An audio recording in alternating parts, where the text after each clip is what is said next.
Bonjour à tous, je me trouve aujourd'hui avec deux artistes de Grease le musical qui se joue actuellement au théâtre Mogador, Thomas et Nordine, pour notre vidéo de Noël aujourd'hui un petit peu particulière, puisque en plus de la séquence Noël, on va en connaître un petit peu plus sur eux et sur Grease. Est-ce que vous pouvez vous présenter? Bonjour, moi je m'appelle Thomas, j'ai 23 ans et je suis danseur sur le spectacle Grease. Alors moi c'est Nordine Ezart, j'ai 25 ans et je suis aussi danseur et doublure de Roger sur Grease. Et votre parcours avant d'arriver sur Grease? Alors moi déjà j'ai commencé la danse bien tard, j'ai commencé par le cirque. C'est à l'âge de 18 ans ensuite que j'ai découvert la danse. D'abord j'ai fait 2-3 ans en école amateur. Et ensuite je suis rentré à l'AID, donc l'Académie internationale de danse à Paris, où je suis resté 2 ans. Peut-être à peu près ça, 2 ans je crois. Et puis après, très vite je suis monté. Donc déjà en étant à l'AID, j'ai pu faire des contrats en apprentissage. Donc je me retrouvais sur des comédies musicales ou ce genre de choses. Et après, en partant de l'AID, j'ai fait Disney. Et puis un an plus tard, je me suis retrouvé sur Grease. Disney sur quel show? Le show Frozen. Alors donc moi pour ma part je viens du sud de la France, du coup j'ai fait le conservatoire en danse contemporaine à Nice. En lycée j'étais en classe d'horaire aménagé. Puis après je suis monté à Paris une fois que j'ai obtenu mon bac. Et là j'ai fait aussi 1 an à l'AID, on va dire un peu moins d'1 an. Parce qu'après j'avais décroché, je suis reparti, c'était tombé en 3 fois. Là je suis parti à Londres pendant 3 ans. Et j'ai intégré une école qui s'appelle la Urdang Academy où j'ai fait 3 ans. Où vraiment j'ai développé chant, le théâtre en plus de la danse. Et je suis revenu en France. Ça va faire à peu près. Je suis revenu vraiment pour Grease, mais après sinon j'ai fini mon école et j'étais diplômé l'année dernière. Qu'est-ce qui fait pour toi, qui a commencé par le cirque, tu te réorientes davantage sur le spectacle musical ou la danse? Alors qu'est-ce qui fait? C'est une bonne question. Il y a beaucoup de choses où c'est au final... D'abord, tu faisais quelle discipline dans le cirque? Peut-être que tu fais encore. J'étais jongleur principalement. Et en fait, c'est tout un enchaînement. Parce qu'en fait, j'étais dans une école de cirque qui fonctionne beaucoup sur la transmission de génération en génération. Les anciens apprennent aux plus jeunes. On était tous bénévoles de danse. C'est une école amateur, ça s'appelle le Cadet de Circus. Et c'est une école de cirque amateur où donc j'ai d'abord commencé en tant que jongleur. Ensuite, je suis passé entraîneur. Et de là, j'avais intégré une équipe qui créait le spectacle. Et c'est de là qu'une école de danse a fait appel à moi pour écrire un autre spectacle. Pensant qu'il y avait des garçons, j'avais écrit un rôle pour un garçon. Or, il n'y en avait plus. Et donc, du coup, c'est comme ça que la directrice m'a embarqué. Elle m'a dit, écoute, je te forme et ça sera toi. Et c'est de là que je me suis lancé dans la danse petit à petit. Et toi, Nordine, qu'est-ce qui fait qu'un gamin, qu'un ado décide un jour de Vaison-la-Romaine de monter sur Paris? De Vaison-la-Romaine, exactement. Ouais. C'est, je sais pas. Honnêtement, moi, depuis que je suis tout petit, depuis que je suis tout petit, je sais pas pourquoi je suis. Depuis que j'ai parlé, depuis que je danse, je chante et je sais que je vais faire ça. Je sais que je voulais faire ça et que c'était pour moi une évidence. Depuis toujours, je savais que j'allais faire ça et que je devais le faire. Et encore plus pour Grease. Alors, je sais pas si c'est le cas pour toi, Thomas, mais toi, Nordine, c'était un rêve d'enfant d'un jour intégrer Grease? En fait, Grease, c'est que c'était, on va dire, moi j'ai grandi devant des films parce que mes parents ils étaient danseurs. Et du coup, c'est vrai que j'ai grandi devant Dirty Dancing et donc Grease. Et je me suis dit. Enfin, vu que pour moi John Travolta, c'est des tubes dans lesquels tout le monde connaît, on a tous plus ou moins. C'est pas ma génération et pourtant j'ai grandi avec, on va dire vraiment. Et donc du coup forcément je me suis dit dès que j'ai vu l'audition et le spectacle, je me suis dit ce serait une sorte de rêve, c'est exactement c'est ça. Et moi c'est un peu l'inverse, c'est-à-dire qu'encore une fois c'est la vie qui m'a amené là. Je comptais pas du tout y aller de moi-même, puisqu'à la base la comédie musicale fait pas partie de ma culture. Moi je viens du cirque. Ensuite du cirque, c'était la danse et le spectacle musical qui m'attiraient. Donc j'avais pas du tout ni de connaissances ni de goût pour la comédie musicale et ce domaine-là. Et puis c'est sur Disney, j'ai fait des rencontres, des gens qui m'ont entre guillemets éduqué à la comédie musicale, qui m'ont fait découvrir. J'ai apprécié. Le premier jour où je suis allé faire l'audition de Grease, j'ai dit j'y vais pour passer un bon moment entre potes. Puis au final, c'est là que j'ai été pris dans un engrenage d'audition et de découverte. Et puis maintenant, je suis beaucoup plus là-dedans, dans cette soif de découvrir de plus en plus le milieu de la comédie musicale et de continuer là-dedans.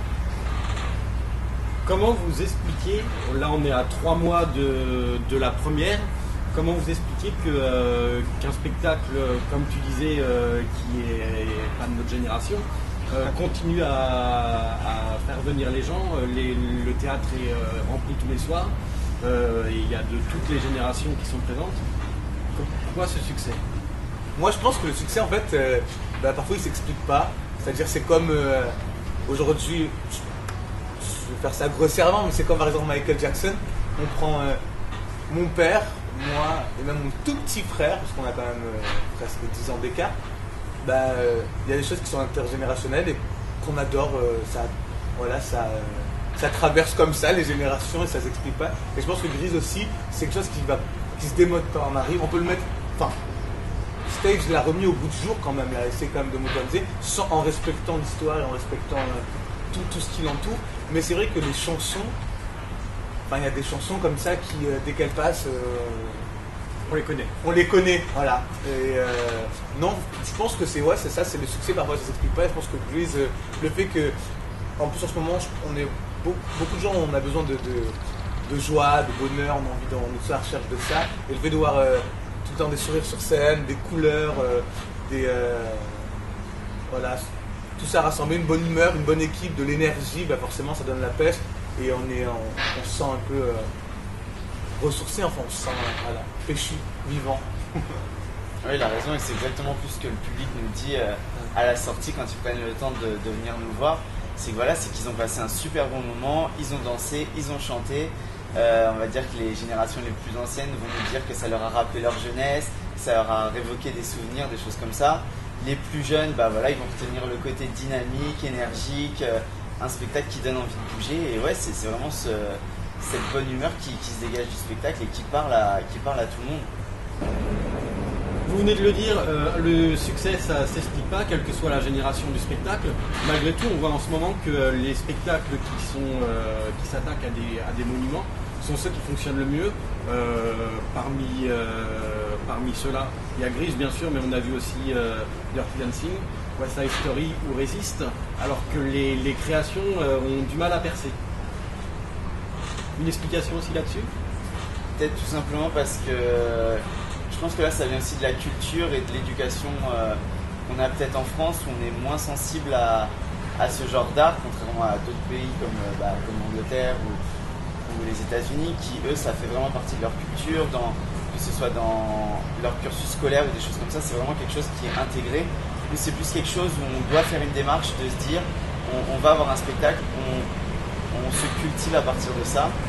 Et c'est vrai que des spectacles comme Grise, Dirty Dancing, les gens connaissent à travers le film, donc ils vont redécouvrir quelque chose, alors que les créations c'est la pure découverte.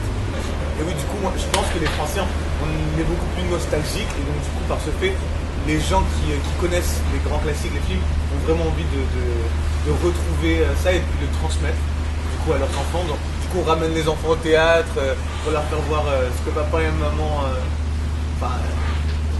aiment aussi, connaissent et pour montrer aussi que ça peut être branché, parce que c'est souvent vu que c'est modernisé, du coup les enfants ils sont plus sensibles, et à ce côté-là je pense aussi. Et que du coup ils sont plus sceptiques quand ils connaissent pas le spectacle, se dire de prendre du temps pour aller voir un spectacle. À part les personnes qui vont vraiment voir des shows, qui vont régulièrement, là c'est clair qu'ils sont plus déjà ouverts et ont envie de découvrir de nouveaux shows, de nouveaux spectacles. Je rejoins Nordine et je pense que ça complète aussi ce que je disais, dans le sens où comme il dit, il y a les habitués, les passionnés de comédie musicale, les gens qui sont déjà sensibilisés à ce domaine-là, qui vont pas hésiter à aller découvrir les nouvelles créations parce qu'ils ont cette envie, ils ont cette curiosité, ils ont cette sensibilité. Mais comme on disait, après c'est sûr que pour un public lambda, c'est peut-être un genre qui est moins accessible parce qu'on le connaît. Dans Grise, vous faites tous les deux partie de l'ensemble, mais vous êtes également tous les deux doublures d'un des rôles principaux. Pour toi, tu l'as dit tout à l'heure, Roger, pour toi, Keneki. Vous avez déjà eu l'occasion tous les deux de le jouer, ce rôle principal. C'est pas une difficulté supplémentaire d'avoir à connaître plusieurs rôles? Non, pas une difficulté. Moi, je l'ai plus vu comme un challenge. parce que c'était la première fois où je devais assumer, sortir de mon rôle de danseur ensemble et assumer vraiment un rôle, chanter, jouer la comédie et danser en plus, parce que Keniki aussi danse comme tous les rôles du spectacle. Donc je l'ai plus vu sous un côté de challenge et franchement ça a été un pur plaisir à travailler et à faire, parce que déjà, comme l'a dit Nordine, on est une super bonne équipe. Donc il y a vraiment eu tout un soutien en amont qui a été hyper important et qui, moi personnellement, m'a vraiment aidé à progresser dans le personnage. Et puis franchement, le jour J sur scène était aussi incroyable, parce que à la fois on a une adrénaline, un stress énorme, mais surtout on a un soutien de la part de toute l'équipe, et on a vraiment un échange et un partage sur scène qu'on n'a pas en répétition, parce que on l'a d'une certaine façon, mais là dans les vraies conditions scéniques avec un public, c'est vraiment, tout est accentué. Et je sais qu'il y a des scènes où on découvre des choses, des émotions, des sensations, et franchement c'était un peu plaisir. Quand tu as fait Keniki, est-ce que Yanis était présent dans la salle? Est-ce qu'il t'a fait un retour? Yanis donc qui fait normalement Keniki quand c'est pas toi. Donc Yanis était présent dans la salle ce jour-là, effectivement, puisque du coup c'était ce qu'on appelle les poutines.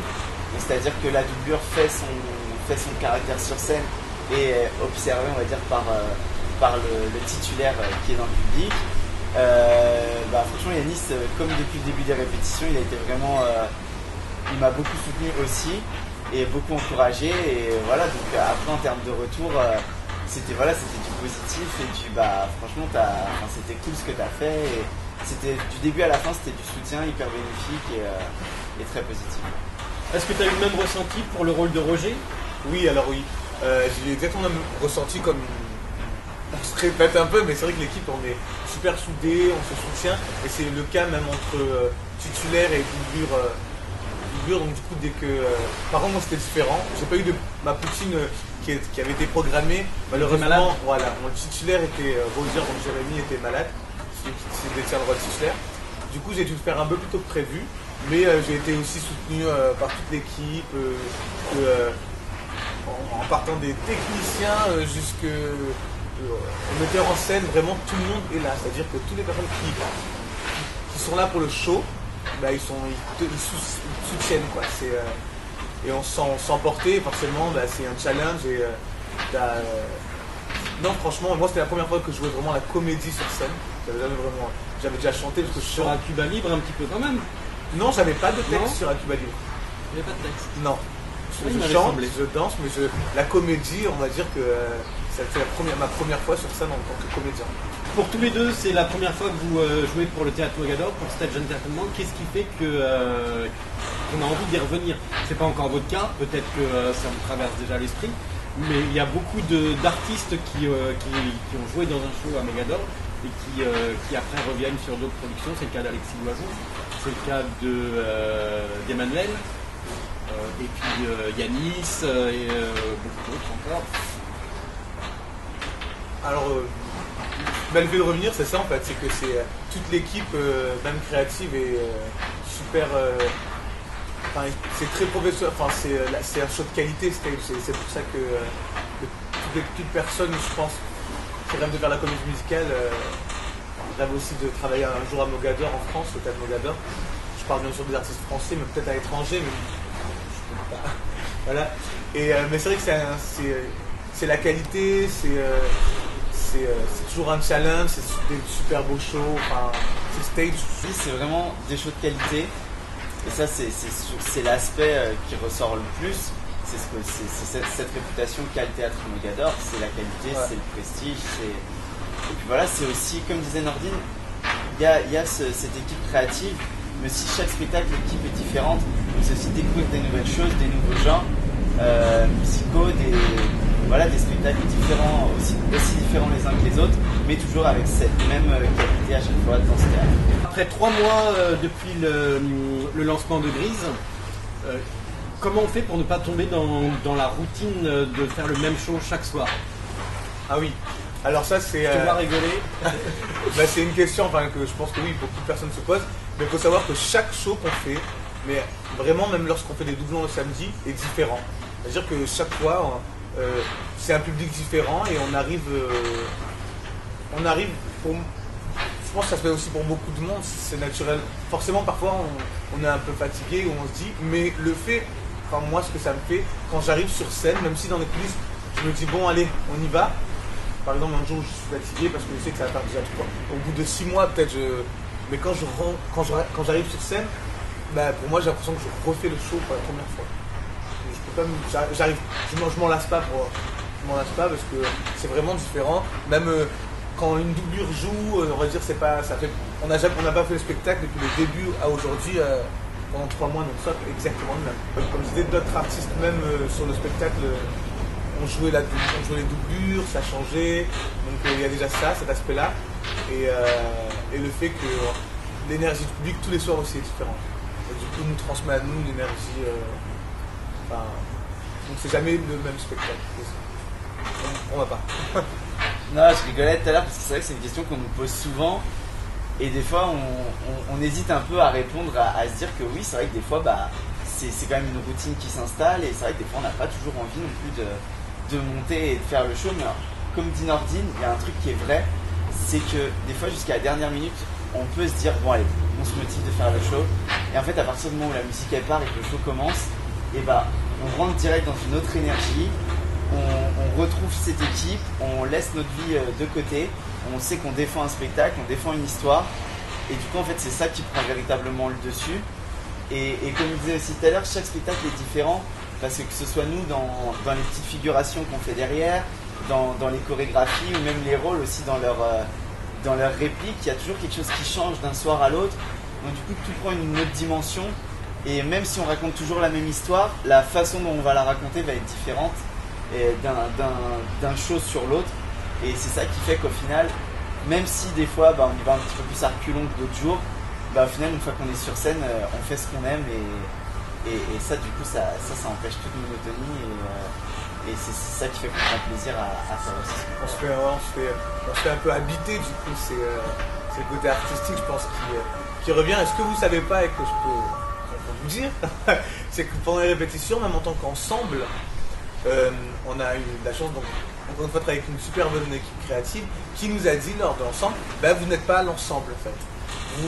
On aimerait que vous trouviez tous une histoire entre vous, un nom aussi de personnage pas officiel de Grease, mais pour vous, voilà, vous êtes des élèves de Rydell High School et on doit vous devez faire une histoire. Du coup, c'est vrai que depuis le début du show, on s'est créé une histoire.